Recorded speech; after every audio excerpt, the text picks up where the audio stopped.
All right, so let's go ahead and bring in Jason to find out about. So, is stupid fortune how you would describe what happens with St. Louis a lot this year so far? No, that's being a little over the top there, Jared Smith. How dare you? They create a lot of their stupid fortune, and you got to give them credit for it. I don't love their style of play. I think it's going to have some limitations that'll catch up to them. But yeah, they've gotten the benefit of quite a few things, but they've also created those mistakes in the opposition as well. Even if the mistake they're creating is as simple as a former teammate yelling at Yeah. somebody like, "Hey, Hey. pass it to me. Uh huh. I'm open," Uh huh. and maybe ending a friendship. Yeah. There's that. Yeah. Uh, but look, I mean, they've been up and down here lately, and I think what's going to happen more and more is teams are going to make St. Louis have to play with the ball, and I just want to see if they can do that consistently. They have been missing Joao Klaus as well, and when they get Klaus back, then I think we'll have a better sense of what St. Louis can be. But I'm not buying yet that they are the greatest expansion team we've ever seen. I'm not buying yet that they're one of the contenders in the Western Conference, but they're also better than just getting lucky. I mean, they're a good team, and the biggest thing they have is a bought-in playing style that they're going to go with until people who are making the decisions on that playing style are not there. So the signings are going to fit that. The way they play, no matter what, is going to fit that. And you always have that to fall back on. It helps you get started. The question is that style and the talent they've brought in good enough to elevate you when teams put limits on your play style? And I don't know yet. I don't think it is. I think that they're going to be a 4 or 5 kind of team in the West. I think that's where they'll settle out, but we'll have to wait and see. A couple of folks are wanting to get your thoughts on games other than Atlanta, so we'll Yeah. get into those before we get into Atlanta and New England. Coco wants to know what your thoughts are about the telenovela going on in Toronto right now. It's a telenovela because you don't know who necessarily to believe.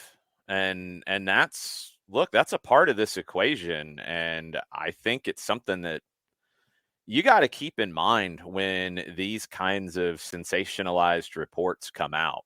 And yeah, we've seen that before and we've seen it play out. And I haven't been checking to see if the article has changed at all since it was posted on Friday. But you heard Lorenzo Insigne after the game, and he didn't seem to be on the same storyline that the article was on Friday. Maybe there is a little bit to the Insigne Bernardeschi spat between the two of them. Maybe things are different after a win. I don't know. I mean, it's a telenovela, and I've said it since the beginning of last year. I think Bob Bradley's gotten the roster build wrong. He fixed a little bit of that this year. He went out and he got Sean Johnson, he got Matt Hedges, he improved the defense. They've had some bad luck with injuries too. Um, but what worked for him in the attack, and again, depending on who you believe that's talking about it, and I think the article did kind of point you in this direction. He hasn't changed anything about what worked for him attacking wise from a coaching perspective in LA to what isn't working in Toronto. It's different people, and maybe he has to adjust, but I don't think he forgot how to coach when he crossed the border. So, I mean, the idea that like his sessions are nothing and this and that, it might just not work for Bernardeschi or others too. But that doesn't mean that what he did in LA had nothing to do with him. You know what I mean? Like he's accomplished things. They're real. They're tangible. He's one of the best coaches the United States has ever had. The rush to hashtag out people is way, way out of hand. And the idea that that should drive teams' decisions in what they do is also way out of hand. Bob Bradley hasn't done a good enough job in Toronto, period. And I think it's roster even more than what he's done from a coaching perspective in training and on the sidelines. Yes, it's complicated when it comes to the Michael Bradley situation. I think Michael's the one who is getting screwed the most in all of this because he was there first. He's a club legend. Mm-hmm. And now, because of some people who came in and got paid a lot more money than Michael got, and people who haven't done anything in Toronto as of yet, running their mouth, Michael's reputation has taken a hit. And that's not fair. That's 100% not fair. And you guys know by now how I feel about Michael Bradley. I think he's one of the best midfielders the United States has ever produced. And if you want to argue that, I'm sorry. I think you're wrong. And I think you're letting emotions on a loss that last time I checked, there were 11 guys on the field in Trinidad and Tobago. And I don't know why Michael Bradley took the blame for all of that. If you're feeding into it because of that, I think you're wrong. I think it's emotional responses that are completely and utterly unfair. People sullying Michael Bradley in this right now is not fair. He didn't hire his dad. He was there first. And I think there's a lot of rush to judgment. And there was a lot of rush to judgment after that article dropped. That rush to judgment ran off the road after Toronto won and Lorenzo Insigne spoke. Yeah. So, look, is there something wrong in Toronto? Yes, there has been for a while. Is everything the article said true? No, I don't think it is, frankly. I don't. I'm sorry. We've been down this road before. When people are speaking without putting their names on it, you have to take it with a grain of salt. And you have to wonder about why that's happening, why they're afraid to put their name on it, or why it's being used in that way, or why they're speaking in general. And frankly, Bernardeschi hasn't been good enough in Toronto for what he's been paid. And Insigne has been hurt too much. And that's what it comes down to for Toronto's success. And Bradley didn't upgrade the defense last year and took too long to do it. And then he had Matt Hedges get hurt this year. So, I mean, that's had an effect too. But has Bradley been successful? No. Was the article 100% accurate? No, I don't think it was. And I think Lorenzo Insigne's comments after the game should point you in that direction. One more MLS topic before we get into Atlanta and the Revs. Chris Klein out at LAG. No surprise. It was time. I mean, it's, and again, I think it's easy to go simplistic here and say fans protest equals Chris Klein being fired. No, Chris Klein's bad performance is what got him fired. The fans speaking out about it, okay, that's cool. They weren't wrong in this case. I mean, this is a guy who did get suspended for a very shady deal that we talked about extensively at the time with Christian Pavone that made no sense whatsoever. And he gets in trouble for it, and he's hurt the club because they can't bring anybody in the summer window. And they didn't get a good enough roster together this year knowing that. So, yeah, got to go. Time to go. Bye. Yeah. I think there's questions about Greg Vanney as well. And maybe because of Klein's incompetence, and Klein hasn't been completely incompetent. Again, as we go through all these things all the time, you know, when the hashtag out crusade happens, or when the narrative is that this person isn't good, or this person's a bad guy, or this person isn't talented, it washes away everything. Chris Klein's time at LA Galaxy hasn't all been bad either.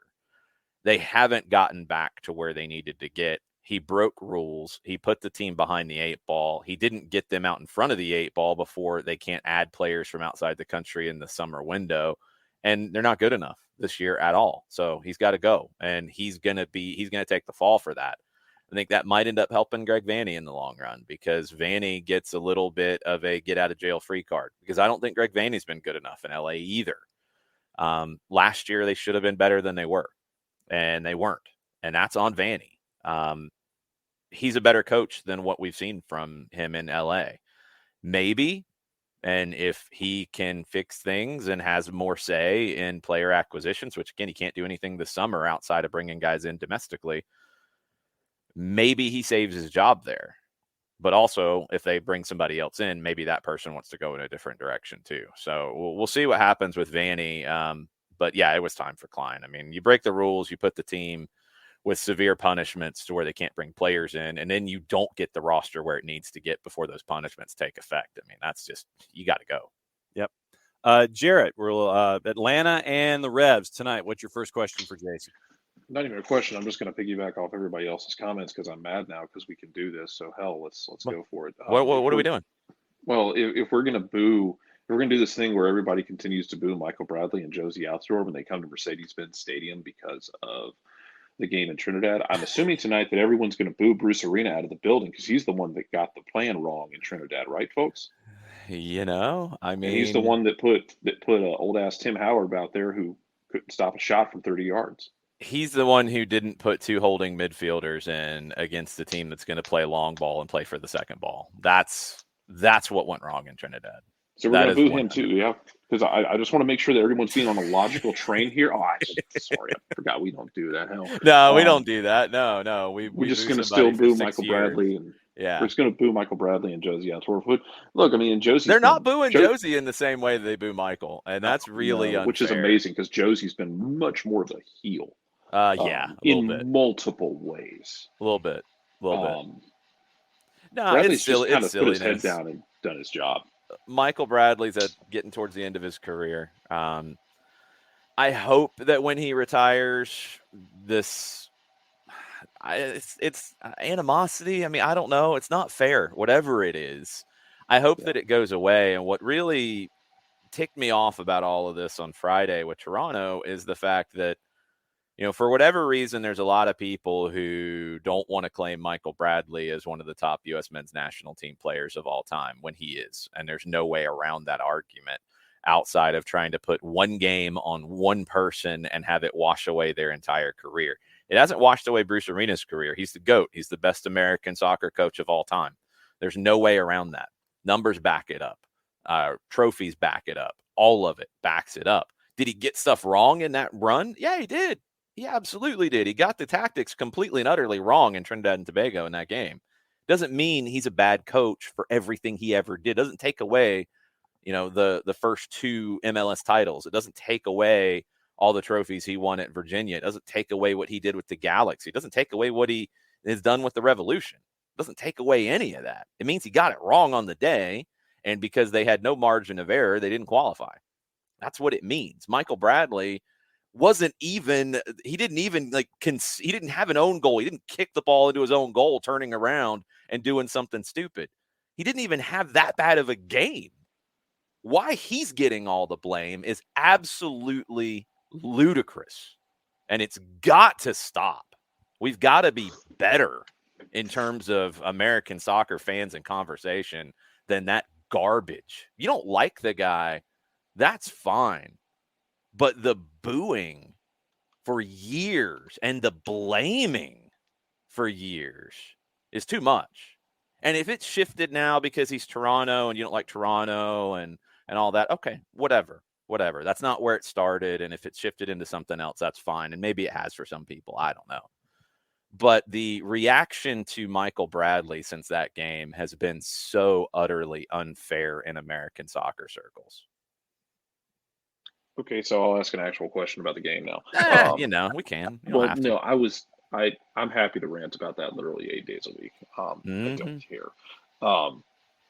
New England is coming into this game still in third place, but slipping, giving up lots of goals, gave up through Chicago, and actually had 11 men on the field when they gave up through Chicago and had to use a late Josie equalizer.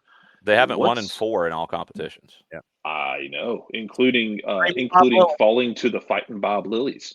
Yeah, in Pittsburgh. In your lead up to this, what's not clicking for them on defense? They're just giving up goals. It seems like at a pretty good clip. Well, Noel Buck talked about it after the game on Saturday. They're getting off to slow starts, and Bruce Arena is one of the best interviews of all time. Period. He said that they had some incredibly, I think the quote is lame plays in that game, New England. So they need to stop being lame, first off. They need to get off to better starts. They also have a ton of injuries. And that's another issue here. When you look at the player availability report for New England, we saw the injury to Dylan Barrero earlier in the year. He's done for the year. Brandon Bye's out with a left shoulder injury. Henry Kessler's out with a right hamstring injury. That's 2 of your back line. So you've had to mix things around and try to figure that out. McNamara, Maciel, Nacho Heel also out. Gustavo Bo is upgraded to questionable for tonight. But you look at what they have tried to do lineup-wise, they're generally a 4-2-3-1 team, but they're not completely locked into that. It can turn into a diamond. It can turn into what we saw on the weekend against Chicago, which was 2 up top. It was more of a 3-5-2 kind of a look, or 5-3-2, depending on the moments in the game. And that's because you're missing Kessler and Bye. And that's a big loss. They've got one of the top goalkeepers in the league in Petrovic. They've got maybe the best playmaker the league has had in the last decade in Carlos Heel. He's that good. Up top, they've been okay. Vrioni is talented and hasn't delivered as much as maybe they hoped that he would. Bobby Wood's a hard worker. He's had a pretty good year, but not blowing you away. Carlos Heel can only do so much without Gustavo Bo. They're getting good performances out of the teenager Noel Buck. Matt Polster, very solid in the midfield. But I think their dip in form comes with the injuries on the back line. And they're giving up goals that we're not accustomed to seeing this team give up on a regular basis. And until they get by Kessler back, then they're going to have to scramble a little bit and, move DeJuan Jones over to the right like they did against Chicago. You're going to be playing Emmanuel Boateng as a wing back, or you're going to be playing Christian McCoon as a left back, which is not exactly ideal in either situation. So that, combined with the way that they play, which is really fluid in front of the back line, that can work when you've got the defensive base. But when you don't have the strong defensive base and you're super fluid in front of that, you don't have that solidity that you need. So if you go into a game and your back line is shaky, a lot of times your conversation with your defensive midfield is going to be, hey, stay home a little bit. Be careful. Like, we need you to sit here. Don't get forward as much. Don't get wide as much. We need you to protect this group. That's not the way New England plays. Polster likes to get forward when he can. Buck played in the holding midfield in the last game. He's not a holding midfielder. Latif Blessing can kind of play as a holding midfielder, but he's not naturally there. He wants to get forward. So when you're shaky and then you have that fluid attack in front, which usually works really well, but when you're leaking goals, it doesn't always line up the right way. And I think that's where New England is right now. They're just kind of stuck in terms of, do you want to shut things down and play defensively, which is not their nature, to protect a weakened defense due to injury? Or do you want to roll the dice and stay as true to your identity as you can, knowing that you're going to give up more goals than you normally do? And they went for the latter, and that's why it was a 3-3 against Chicago. For Atlanta, I guess we can start by talking about how much of a maniac Brad Gazan is. Yeah, I mean, the guy shouldn't be back on the field according to the timelines that were given when he was injured. He shouldn't have been back as quickly as he was doing activities last year, coming back from an Achilles. He's just a maniac in all the good ways. I had the chance to see him. I talked about it last week in that open training session last Tuesday, and I was just blown away by not just he's out there and he's looking like Brad and making plays like you expect him to make. I was just blown away by how hard he was working to lead the team and be a leader and pick guys up when they needed to be picked up and talk to guys when they needed to be talked to and yell at guys when they needed to be yelled at. All those things that a good captain does. And I've said it many times over the years. If I'm building a team and take the people's names out of it and the personalities out of it, I don't love having the captain's armband on my goalkeeper. I'd rather have that on somebody on the field. I think they can affect things a little bit more there. Brad's not your typical goalkeeper captain in my mind. He's not the quiet lead by example guy. He can do everything that he needs to do to keep things organized and everything that he has to do as a captain. He can do that. from goal. And I think he's vital for that. And I thought we saw a much better defensive performance in Orlando in terms of those moments. Yeah, they conceded a goal. It takes a deflection out wide to the right. You're trying to scramble over. You don't make the play. But I thought they made a lot of plays, made a lot of clearances, made a lot of blocks, did a good job in terms of team defending on Facundo Torres, who was coming inside a lot as an inverted winger. And I think a lot of that's down to Brad Kazan and the leadership that he brings. And then when he can make that big save in a big moment, and yeah, I mean, Quentin Westberg made some big saves and Clément Diop made some big saves. You can't say that they didn't. They did. Brad, when he made that save against Orlando, and some of it's just down to the moment in the game, I thought it gave Atlanta a lot of life. And that's what you need in those moments in that position. And I thought Brad gave you everything that you needed. And I mean, I don't know what his long-term plans are. I don't know if he knows at this point, I mean, you go into last year and you're ready to roll coming off of a great finish to 2021 and good start to 2022. And then the injuries start to hit and then Brad goes down. He didn't want his career to end that way. And he works like an animal to get back, and he does get back. And you come into this year with a lot of hopes and a lot of excitement, and you get off to a great start, and then he gets hurt. And, he doesn't want his career to end like that. So I don't know if he's got 2-3 more years in him. I don't know. But I think he knows that he doesn't have 10 more years in him. Yeah.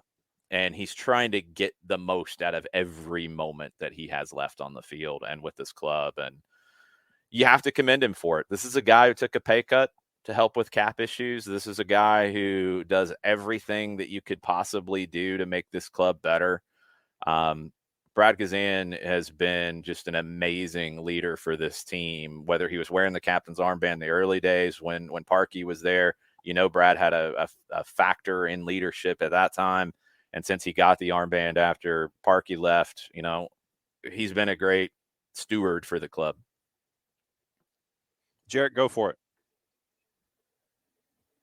Yeah, as far as what we've seen on the field, like the last game coming into this game, and I know you're still dealing with some depth issues. You get Frank Vibara back. Giacomakis, you're hoping can give you 75 to 90 minutes. You're still working his way back into game fitness. What are your expectations with?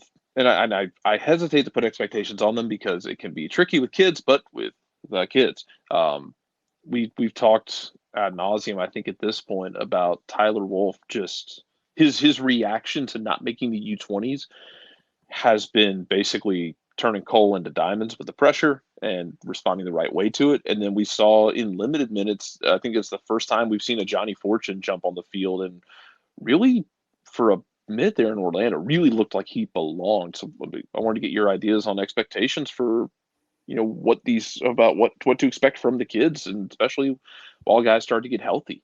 You're going to manage the expectations for those guys, and you're going to manage the pressure you put on those guys. And that's, I think, the most important element here is, a good substitute appearance doesn't mean that they're a locked-in starter for the next month.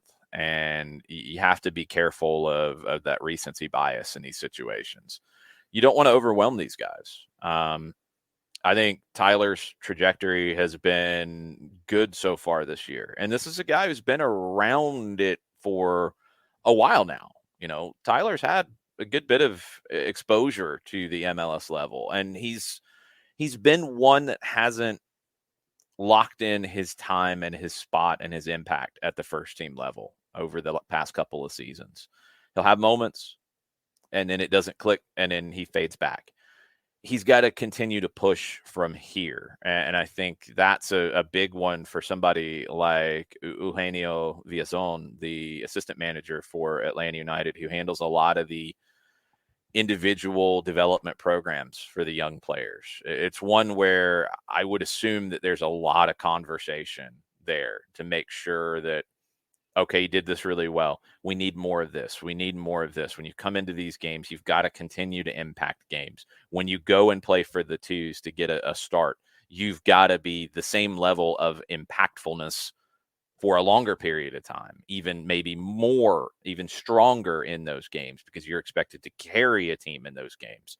You've got to continue to show it. Ajani, it's the same thing. You know, this was a big step for Ajani. I thought in a game where you're trailing and you can't just go in and be on the field and get those minutes and get used to the speed of play. You've got to go in and impact it. And he did. And he intercepted a couple of passes. He did a great job at Johnny Fortune. But it's the same thing. It's okay. You're still competing with Mateus Osechu, with the Marcedic, with Santiago Sosa, with Franco Ibarra. You're still competing with Osvaldo Alonso, who has been training fully here for the last couple of weeks. He's getting the fitness back to where he can factor in. And I think from what Gonzalo Pineda said yesterday, Ozzy might be in the team for the LA game. He might be in that group. So that's a lot of competition for a Johnny Fortune. One game doesn't change the depth chart, but it can start a run that does change the depth chart. So for those guys right now, while you're managing a compressed schedule, you might have some international absence issues in June with Gold Cup, with international friendlies, et cetera, et cetera. Those young guys are going to continue to get opportunities. And now I think what happens is, especially for somebody like Fortune, because I think Wolf had already pushed through this part. Now you can trust a Johnny to come in based off of this past game when you're trailing, when you're level, when you're chasing a game, and he can help you get to where you're trying to get to, rather than, okay, we have a couple goal lead and we can bring him in and he's not going to run it off the road. Now he can help impact results. And that's the next step. The step after that is to beat guys out in training and beat guys out with your performances and get starts. And that's the hardest step. And then getting a few starts into a starting spot. And that takes time. And these guys are still working to that. But where they can impact games, you have more options off the bench and you have more options to change things in matches where it's not going your way.